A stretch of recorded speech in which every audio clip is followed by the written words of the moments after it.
So listen, we just had the press conference from Geneva, from the Swiss. We have this sort of a reprieve on the trade deal with the United States and China. Sitting here in Brussels, sitting in Athens, what does that tell you about what the United States is trying to achieve? And do you think that puts us closer towards some kind of resolution with the United States? First of all, it's great to be with you. I think that the news are positive. It's a positive development, the one that we're seeing. Obviously, we will have to study the details of any agreement, as we plan to do in the Eurogroup and the ECOFIN meetings with my colleagues at the EU Council. But overall, our position as Greece, we're a member state of the European Union that believes in free trade, in a union that believes in free trade. We hope to lower the temperature in the room. And any such deal, any such development, it's already reflected in the markets, is quite positive. And in terms of kind of what, because we also heard from Scott Bessent saying that the EU has fallen further back in the line in that press conference. He says that the UK jumped to the front, the Swiss are doing well. What is your sense of how close the Europeans are to actually reaching a deal with the United States? Their task is made more difficult, obviously, by the fact that there are 27 member states. Do you think that that puts us at a disadvantage here in Europe in terms of negotiating an actual outcome? I had the chance to meet with Scott Bessent in Washington in the context of the IMF spring meetings, and my message to my American colleague was the fact that we hope to move quite fast, quite swiftly vis-a-vis achieving a very positive trade deal. The position of my Prime Minister, of Kyriakos Mitsotakis, was ideally we should have a zero-to-zero tariff relationship with the United States. As I said, we hope to lower the temperature in the room. Yeah. I think it's feasible. We are a 27 member state union, as you suggested, but I think that we can move quite fast. And given what we saw from the UK, you still have those 10% tariff barriers there. Does that give you an idea of kind of what you can hope for from a deal with the United States? Because 0-0 seems fairly unlikely at this stage. Well, look, we're going to shoot for the best. We're hoping to achieve the best. Generally speaking, we should try to remove trade barriers. But if you look at the EU budget, by the way, at the structure of the EU budget, I think around 13.7% of the EU budget already comes from tariffs as we speak. It's part of the overall EU trade architecture.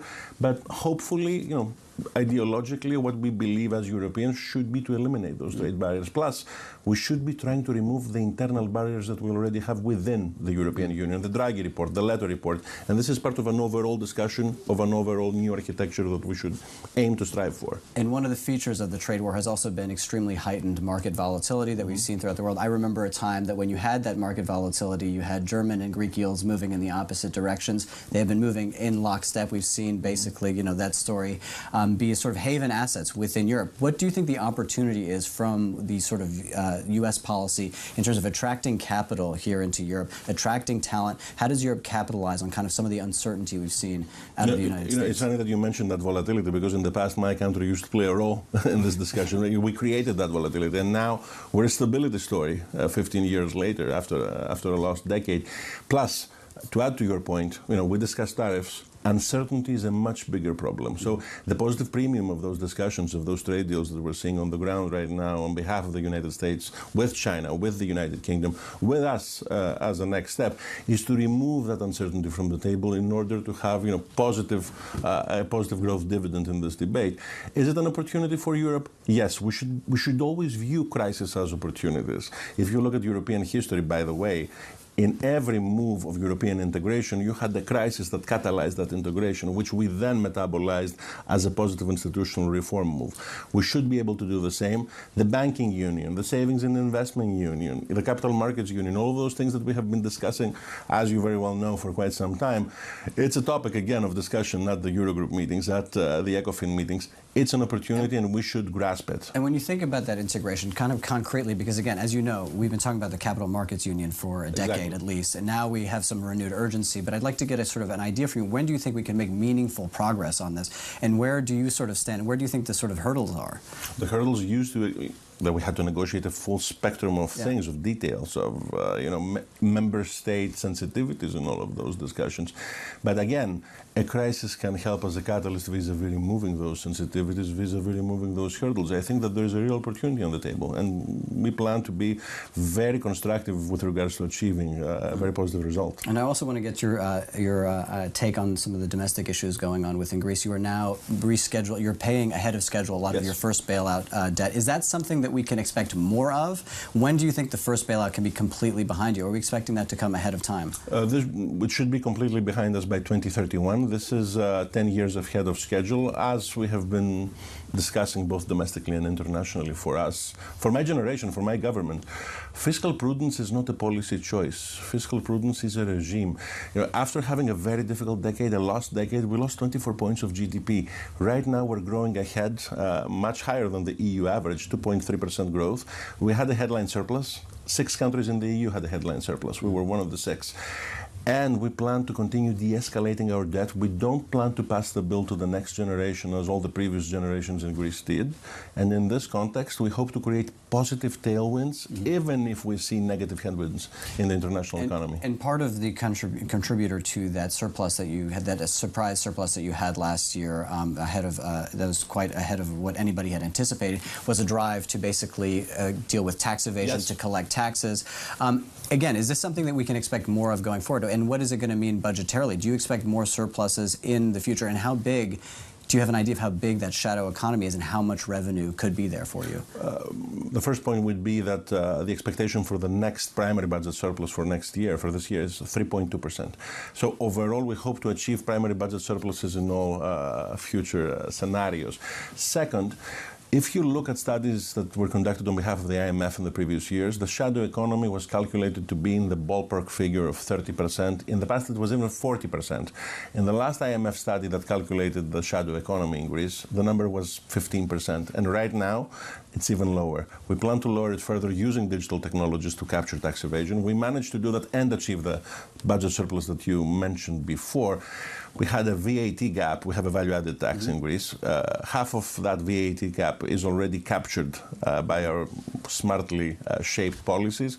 We hope to do more. Overall, I would say digitization is a success story for Greece. If you look at our government platform, gov.gr, it has more than 2,000 services offered digitally. And I've talked to a lot of finance ministers over the last couple of months, and as you can imagine, the focus has been on trade. And I just want to return to that just for a moment. Do you have an idea, do you have your arms around how damaging this could be to the trade war is to the Greek economy, or is it still too early to say? Because every finance minister I've spoken to the last few months say that basically it's incalculable. Now, do you have an idea of what the damage to the Greek economy could be? I adhere to the position that it's extremely difficult to calculate the effects. The primary level effects in Greece, if you look at them, they are limited. We have less than 5% of our exports. 4.8% of our exports go to the United States. It's less than 1% of our GDP. But it's a huge flow for trade. But it's a huge flow for, we're a maritime nation. It's a huge flow for trade. We're primarily worried about the second order effects. What would happen, for instance, if the American economy moves into a recessionary or even to a stagflationary environment? What happens if you have a recession in certain European markets which directly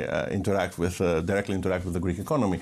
All of those things worry us. This is why we believe that we should remove as much as we can the heat from the room. And one of the topics that you'll be discussing today will be, no doubt, the defense plans within Europe in terms of dealing, and Greece is one of the sort of highest spending nations in terms of GDP in the NATO commitment, above 3%. The Trump administration would like to see 5%. Do you think that we need to get to a world where we're closer to 5% rather than 2%?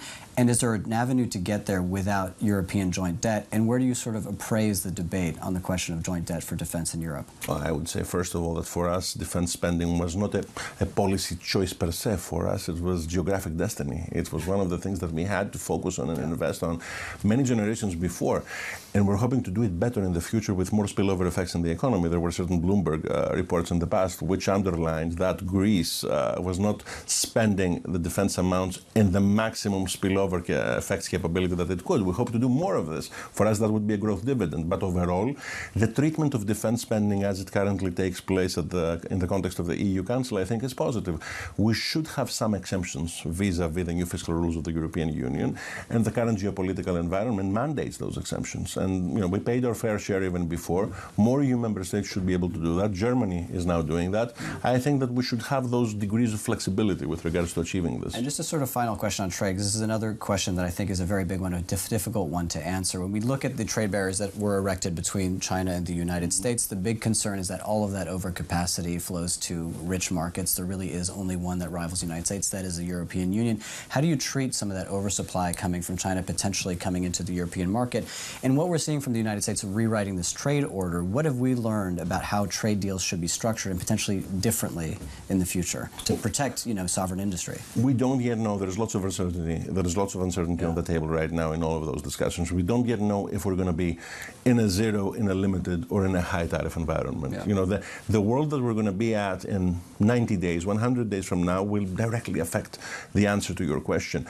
But what we do know is that tariffs are going to directly affect supply chains. If we look at what happened in the past, take the 1930s, the Smoot-Hawley Tariff Act of the United States. This had a very adverse effect for the global economy. We should do our best with regards to trying to avoid that at all costs, and this is what we plan to do at the Eurogroup and at the ECOFIN meetings.